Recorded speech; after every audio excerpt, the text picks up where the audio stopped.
All right, guys, welcome back to the channel. It's Maddie here. Today we're going to be doing our off-meta showcase. We do this like once a week typically, and we like to highlight some really cool deck lists that, aren't really considered to be, top meta deck strategies, but did well recently in online tournaments. So, this is one of my favorite videos to make every single week, just because it's really the only opportunity I have to highlight things that necessarily aren't considered to be like the top tier meta decks. Ranked battles come out in just a few days, so if you're looking to, grind all the way up to the top of Master Ball, these might not be, of course, the most consistent options for you, but if you're just looking to play something that's a little bit unique, this is definitely going to be a great example of decks like that. Before we get into those deck lists, though, you got to go register for the Pocket Mads Pocket Tournament number 10 this weekend, Saturday at noon, just like it always is. This is going to be a really special tournament because we have not only $100 in the prize pool, but we're giving away a full art Professor's Research to whoever gets first place. So again, big shout out to Shelby for sponsoring that research. So another member of the community donating to the prize pool. Really cool. Go and register. Link down in the description below, but also probably in the comments section below.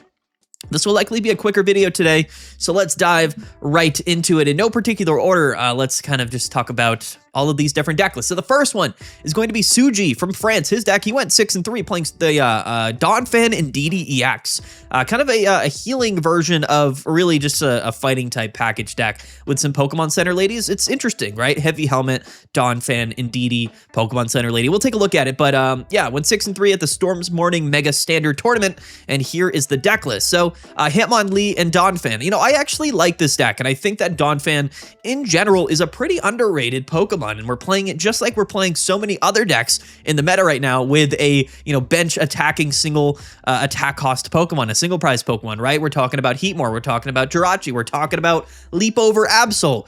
Why not bring it back to the original, the OG, the guy himself, Hitmonlee? If we all remember Hitmonlee, or at least if you played back in the day, you remember him. He did 30 damage to one of your opponent's benched Pokemon, 80 HP retreat cost of 1. This card has been basically replicated for a bunch of different types throughout the entire year of Pokemon Pocket, but he's the original, I believe. I could be wrong. I think he's the original. Yeah, so the idea here is that we can lead off with Hitmonlee, right? Totally cool. And, target some bench Pokemon. We're playing Cyrus in the deck. It's a good win condition.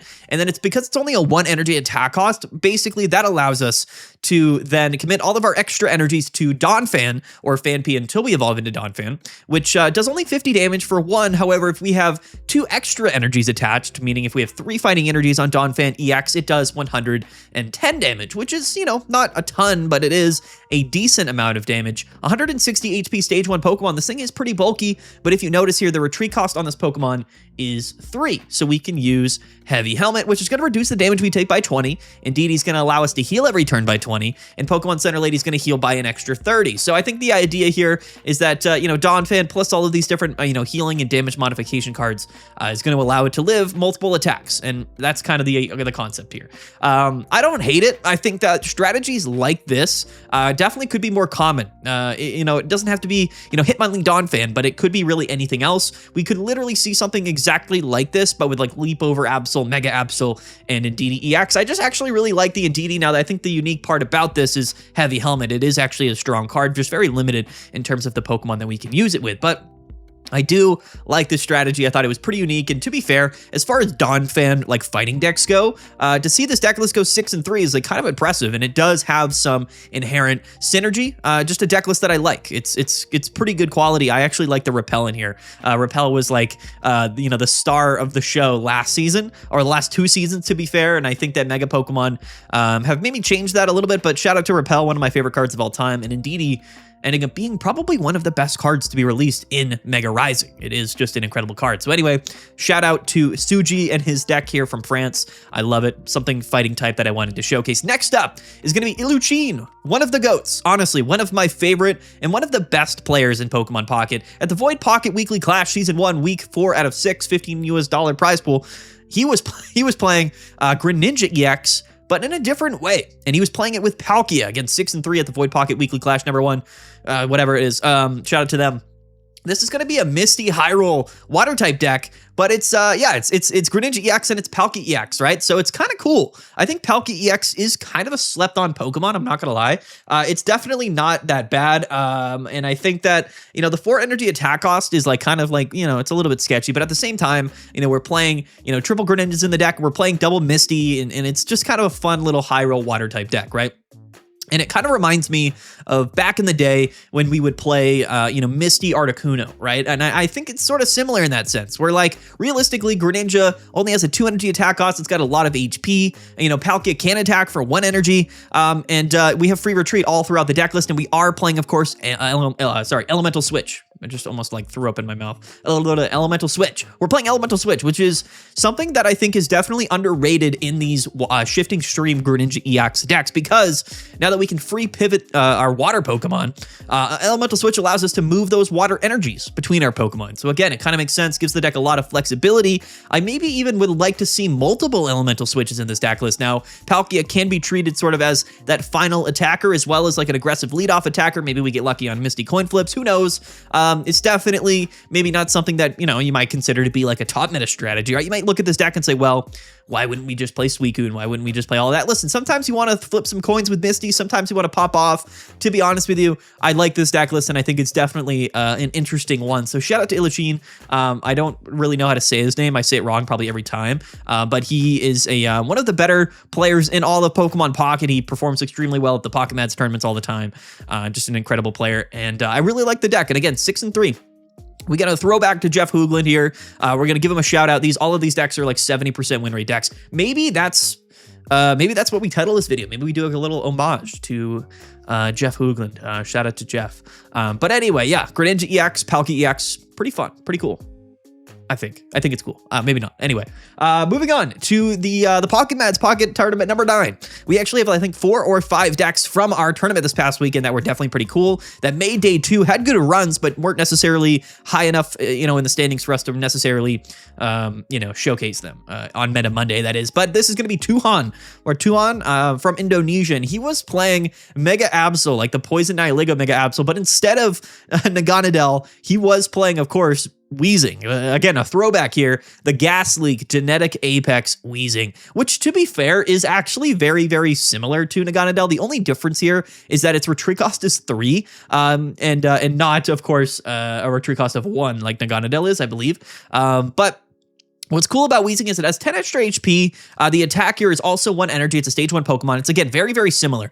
It does 30 damage instead of 40. So, again, I don't really know why we would play Weezing above Naganadel, but it is kind of unique here in the sense that maybe you don't have Naganadel, so you just play Weezing, right? I don't know. But it does function very similarly. Now, typically with Weezing, you would play Koga. If you guys remember the supporter card Koga back from Genetic Apex, which allowed you to basically scoop up your Weezing, which back in the day was actually kind of broken because Weezing, of course, had a decent amount of HP. It could take a hit from most Pokemon, which is not really the case anymore. But this deck is not playing Koga, coincidentally. But that's something that honestly in my brain I think could be kind of fun, is a Koga Weezing Mega Absol deck. I don't know. Yeah. Other than that, there's just nothing really to say about this deck. It's literally the same deck as Naganadel, Nihilego, Mega Absol, but he's just playing Weezing instead. And again, I don't really know why he played Weezing, because both Pokemon poison, and I guess Naganadel hits for 40, I think, instead of 30. So theoretically, you should just be doing more damage with Naganadel. But I guess the difference is Naganadel has to attack to poison. Weezing can actually just use the ability to poison, which I guess doesn't matter because it's a 1 energy attack cost anyway. So why would we ever need to not have an energy on Weezing, I guess is my question. I guess theoretically you would just always attach to Weezing. I don't know. Maybe there's some cases where you need to attach to Mega Absol but still get some poison damage off. So I guess there are some niche scenarios there technically where it could be useful, right? Because sometimes when you're playing Naganadel, you can't really afford to attach the energy to Naganadel because then you don't have 2 energies on a Mega Absol to attack on the following turn, right? So maybe in those niche scenarios we can still deal that poison chip damage with Weezing. But to be fair, that's kind of what the poison barbs are for anyway, right? With Naganadel, it's so that if they do evolve or if you can't attack, they still get poisoned when they attack you. It's interesting either way. Again, I don't really know what was going on in his decision to play this particular strategy, but maybe he just didn't have Naganadel, and I think that it's pretty much the same deck. I mean, you can't retreat out of Weezing, that's for sure, with a retreat cost of 3. Maybe we play Heavy Helmet Weezing. I mean, who knows? You know what I mean? I mean, really, who knows? I don't know. Either way, though, pretty cool. Shout out to him. Next up is going to be Chiha Rotsure. Probably butchered the name, from Japan. And he was playing Espeon and Indeedee. Now, this is actually a deck list that, you know, isn't really off meta. At this point, it actually has seen a considerable amount of play, and we did actually include it on our tier list yesterday. So I would actually consider this a meta deck, but we didn't actually, I don't think, talk about it on Meta Monday. So we're going to cover it in today's video. He went 7-2-1, again, at the Pocket Mets Pocket Tournament number 9.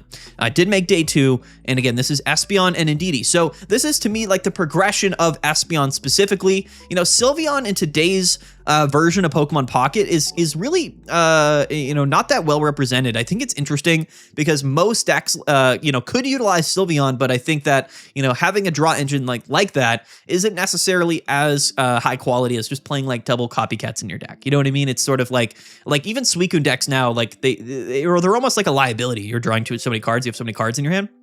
And, you know, I think that like Sylveon used to see play mostly in like rare candy combo decks, because the whole concept there was that you wanted to draw the combo and you wanted to get that turn 2 rare candy off, and Sylveon allowed you to do that. It never really made a lot of sense to play Sylveon in Espeon. I mean, it did, but there wasn't like a combo that we were really looking for. It was really just like the concept of, well, why don't I just draw through my whole deck, and then, you know, if I have a Cyrus or I need a Cyrus or whatever at the end of the game, I'll probably have it. But the concept here is that we're just playing very consistent, you know, strategies here. 1 Giratina, double Indeedee, double Espeon, 1 of the Energy Crush Espeon. Again, you want to counter those Oricorios. But the cool thing about Espeon and Indeedee is that they both heal. And Indeedee does not have to be in the active spot to heal like Espeon. Or actually, Espeon doesn't, right? No, it only heals the active.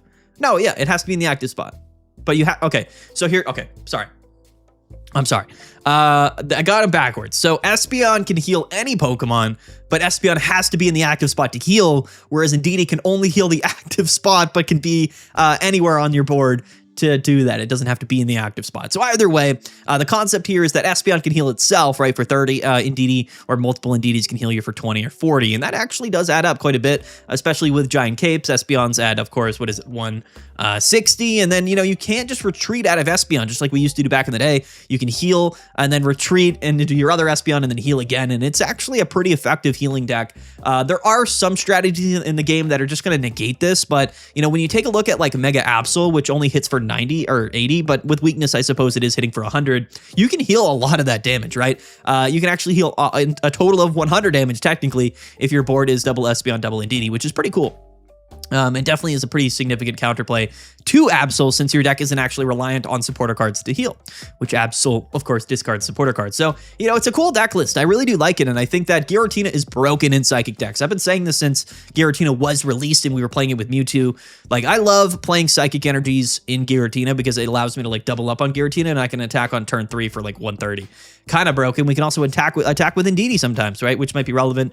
Maybe not so much. There's not that many high energy attack cost attackers in the game, but Indeedee can deal damage. So this is a cool deck. It's sort of the Espeon deck that has sort of at least somewhat entered back into the metagame. The reason I like it is that it's very consistent. Yeah, going second, just like Espeon back in the day, going second, this deck's kind of broken. You know what I mean? So we're even playing a copy of Dawn because Giratina, right? So it's like you get that benefit, and I think that, you know, Psychic type moving forward will likely be kind of the home for Giratina, because you can't tech in a Dawn and have that really, you know, volatile kind of aggressive combo with Dawn, especially going first, attacking on your second turn. So a really cool deck, a really, really cool deck. One of my favorites, I think, has sort of interjected itself into the actual metagame to some degree. Been placing well at other tournaments, not just our tournament this past weekend. I would love to see how it kind of performs as time goes on, but very unique for sure.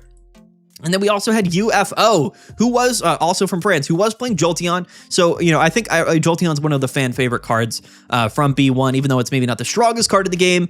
But whenever somebody places well with Jolteon, I like to showcase them. So again, 7-3, did make day 2 at the Pocket Mats Pocket Tournament. I believe also maybe he probably got a bye in oh no, yeah, he actually won his first round in Top Cut, and then ended up losing to Nymph Noctis here, who was playing Mega Altaria. Double Altaria matchups in Top Cut is tough, but as we saw on Meta Monday, like 36% of day 2 was Altaria. But anyway, Let's take a look at his Jolteon deck. Now, the reason I like this deck is because it's not actually playing Oricorio, which, you know, any time a lightning type deck sees play that doesn't play Oricorio, to me, that's pretty cool because, of course, Oricorio really is like the card that interjects itself into like so many lightning type decks, right? But yeah, you know, Jolteon, Zero Aura, very aggressive, double elemental switch. We even have electrical cord to go into, Pikachu with Thunderbolt to end the game.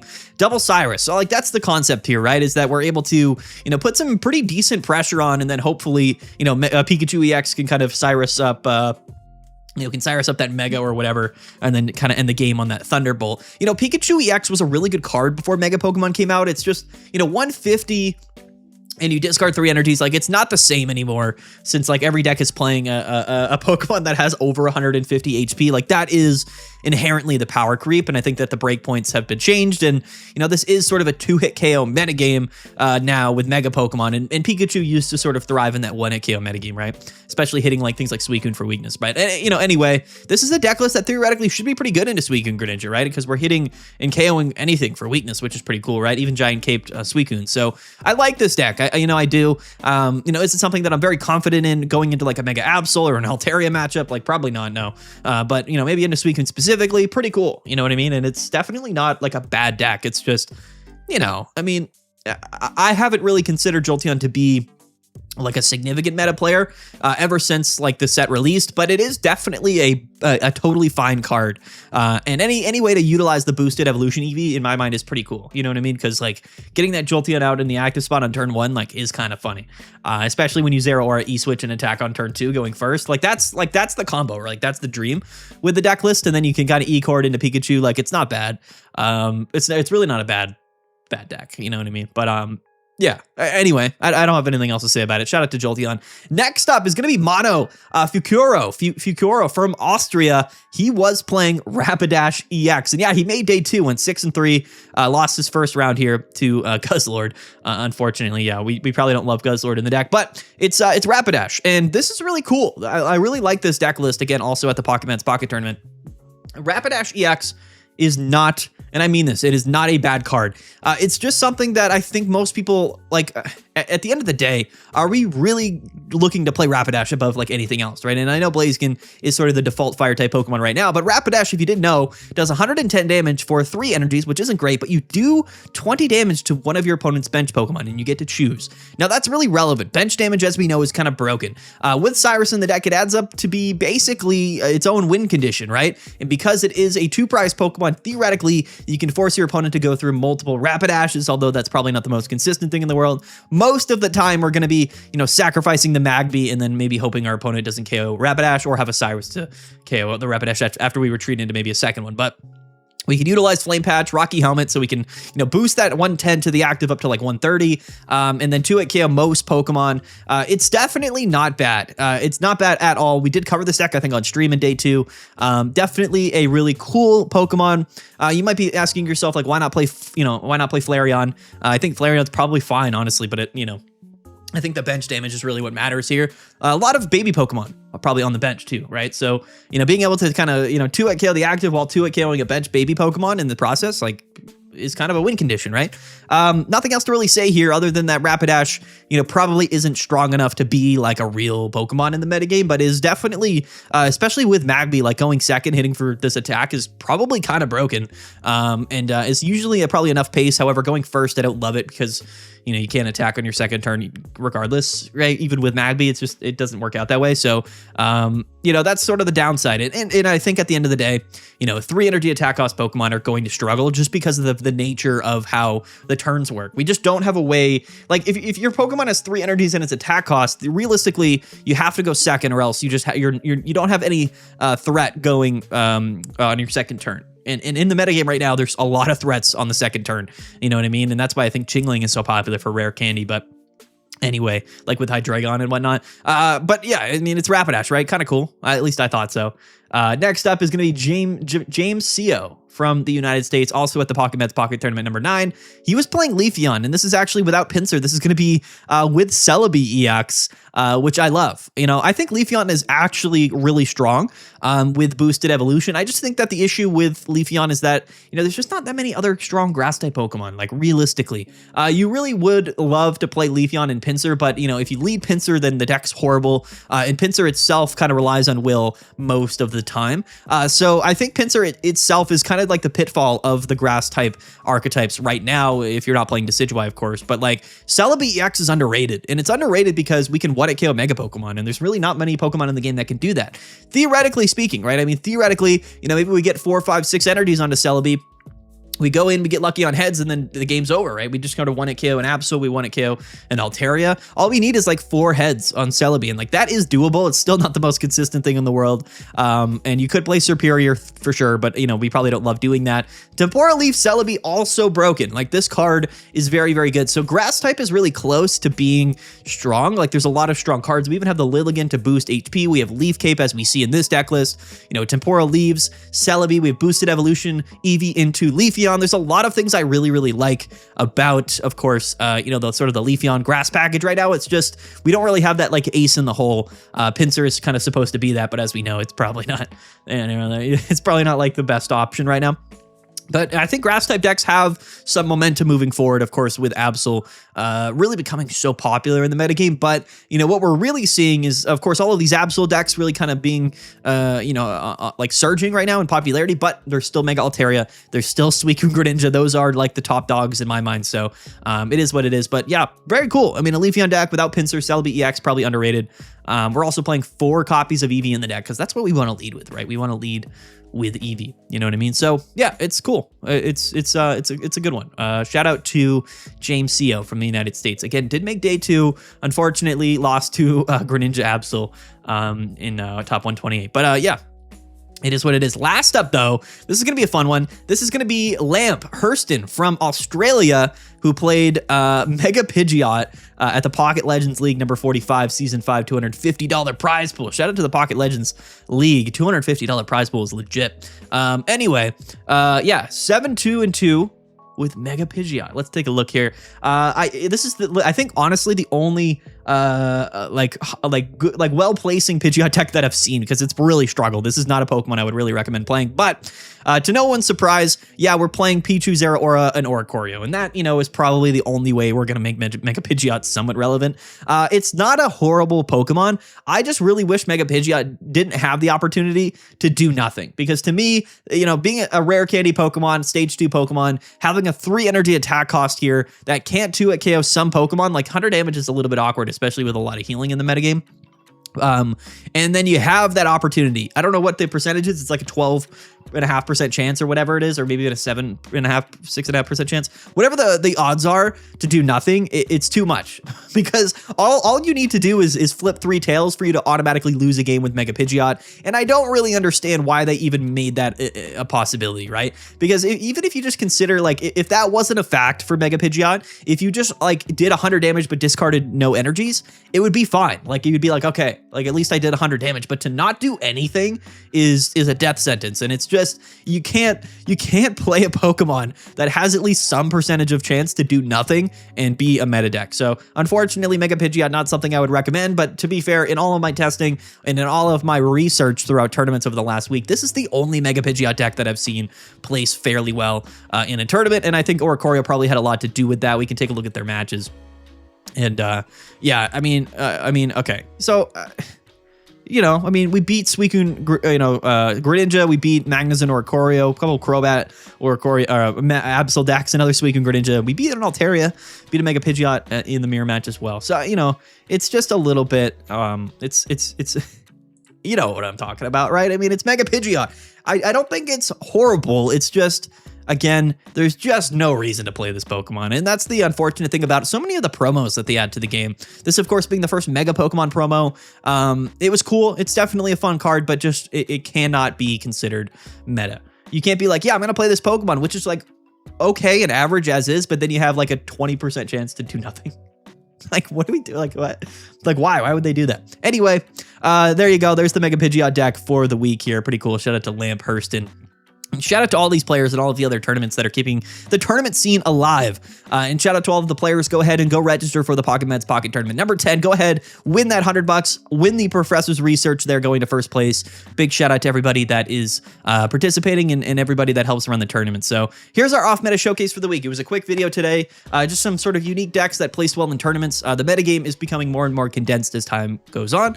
And I think that's where we're going to be at. We're going to be at a very figured out sort of condensed metagame. Not that things won't change in the next 2 weeks, but, you know, for the most part, we understand what the best decks are. Ranked battles come out, I think, literally tonight or tomorrow, which is really exciting. Shout out to Ranked. I'm excited for it to be back, and we'll do some coverage for Ranked, especially, you know, in the upcoming days, you know what I mean? And we'll go live with some Ranked battles, too. So stay tuned for all of that. Don't forget to like and subscribe. Stay tuned. We'll see you guys later. Peace out. Have a good one. And yeah.